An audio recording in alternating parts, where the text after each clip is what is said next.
Hi friends, I'm Becky with SustainablePrepping.com, your home for fear-free emergency preparedness on the internet. Today I'm continuing my series on can you be a prepper and a blank. This week we are looking at can you be a prepper and a minimalist. If you are new here, welcome. I am so glad you're with us. If you are not new, welcome back. I am so glad that you have continued to join me as we educate regular people on emergency preparedness. Don't forget to like this video and to subscribe to this channel and hit that notification bell so you never miss one of these videos. If you want to be a part of our insiders group, we have a Facebook page which will be linked down below, as well as an email list. Hey friends, it's Editing Becky from the future here, and I just wanted to interject that you guys need to sign up for my email list. It's going to be linked down below because y'all, I am getting ready to launch food storage in a weekend, and this coming week, the week of Thanksgiving in the United States, the week of November 26th, I'm going to be dropping a special friends and family coupon, 40% off food storage in a weekend. 40%. It's only going to be available to Sustainable Prepping Insiders. Those are my folks on my email list. So if you want that 40% coupon and you want all the other future discounts, all the future info, and just me in your inbox a couple times a week just saying hey and bringing you information, you need to sign up down below. This is only going to be available this week, and it's only going to be available to my Sustainable Prepping Insiders. So the question is, can you be a prepper and a minimalist? Can you have an emergency preparedness lifestyle while also being a minimalist? And the answer is maybe.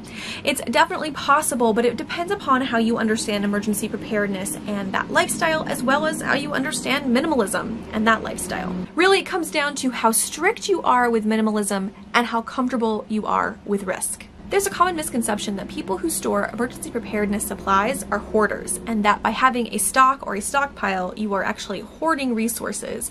And this just isn't true. Good emergency preparedness means you have a rotation plan in place, and that every item that you have is going to get used. You just have enough ahead to get you through 1 month, 3 months, 6 months, a year of supplies, and you're constantly rotating, you're constantly using your stockpile.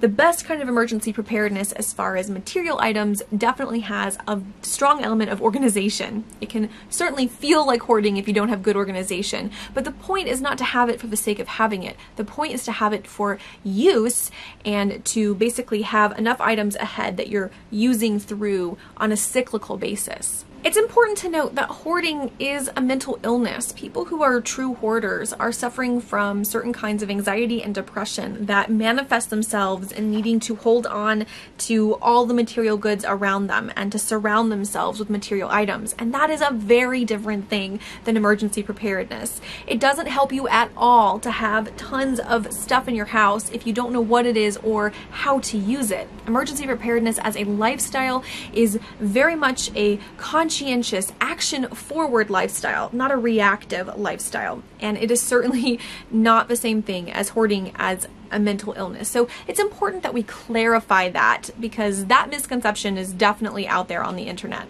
So one of the major conflicts between prepping or the emergency preparedness lifestyle and minimalism is that minimalism seeks to have a minimal amount of material items in order to have a sort of decluttered space and a decluttered life, where emergency preparedness seeks to have additional items, more than enough items, in order to have stocks in place so that if you have a disruption to your daily life, you aren't needing to go to the store.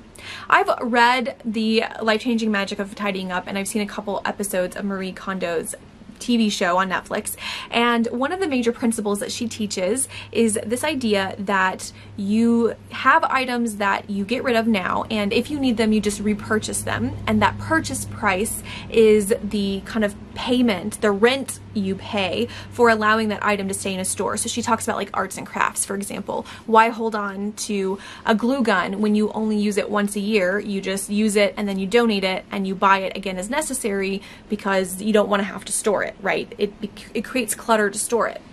An emergency preparedness mindset would be very uncomfortable with that, because what if the store isn't there? And this is the tension between minimalism and emergency preparedness. Emergency preparedness does not believe that there's going to always be a store available, or that it's going to be available 100% of the time. So you can't trust that store, and you can't have that rental payment, right, that you pay as a trade to have them hold on to it for you, because we are not always confident that the store is going to be available available. Now this is the case for non-perishable items, but also and especially for perishable items like food. Emergency preparedness folks, preppers, as having, a hoarding food is because we have a stockpile. And again, that stockpile has a clear rotational system and a clear use. It has a point, and if you're doing a good job, you have a clear organizational pattern for it. But you do have it, so you're not functioning on the minimal amount necessary. So can you combine a minimalist lifestyle with an emergency preparedness lifestyle? I think you can to a degree. You're never going to have a totally minimalized lifestyle and be able to store all of your emergency preparedness, because emergency preparedness means having stuff, right? That's gear is an element, although it's not the only element. Mindset is a huge part of emergency preparedness. But you do tend to have gear. Now, if you are a minimalist in the mindset of having a 3-month food supply is my minimal, right? That is my baseline, then yes, you absolutely can combine those two lifestyles. Minimalism means definitely streamlining your processes. It means having one item that works for multiple things. It means having only the necessities and using them. One of the problems that a lot of emergency preparedness folks that I know get into is they have all this gear, but they have so much gear, they don't know how to use it, they don't use it regularly, and so if an emergency happens, they have things that are new to them that are not tested and true. A minimalist lifestyle may offer you the opportunity to have only a few really high quality items that you use regularly, but then you're familiar with them. I think you can incorporate being a prepper or someone with an emergency preparedness lifestyle and minimalism, as long as your baseline for minimalism is in a different place than, say, someone like Marie Kondo. You just can't have a totally minimalist lifestyle where you only keep what you need to eat for a month, for example, in your pantry, and have an emergency preparedness stockpile. Those two things just don't go together.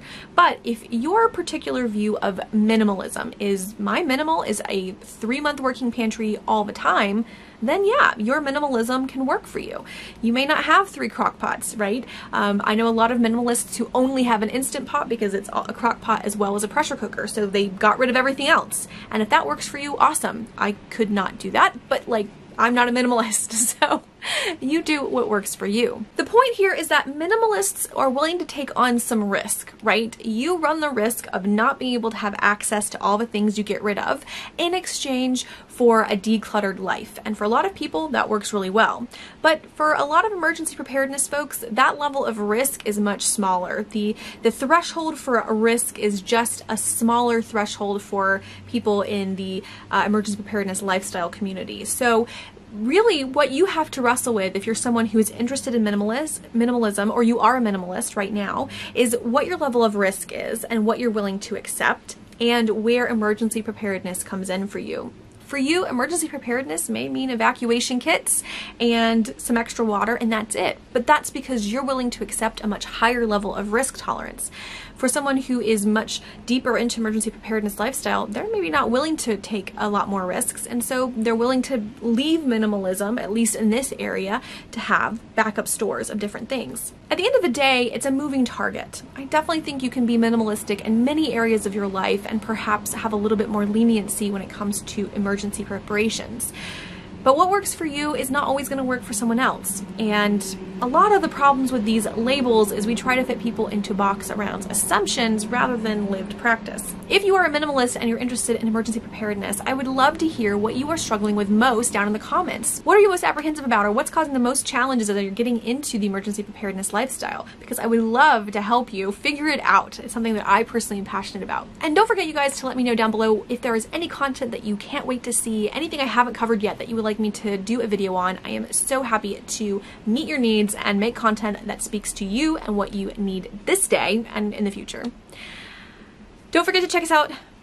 Don't forget to like this video and subscribe to this channel, and check us out in our Facebook group. Sign up for the e-newsletter. I have so much good content coming out there, and I will see you all so soon. Bye.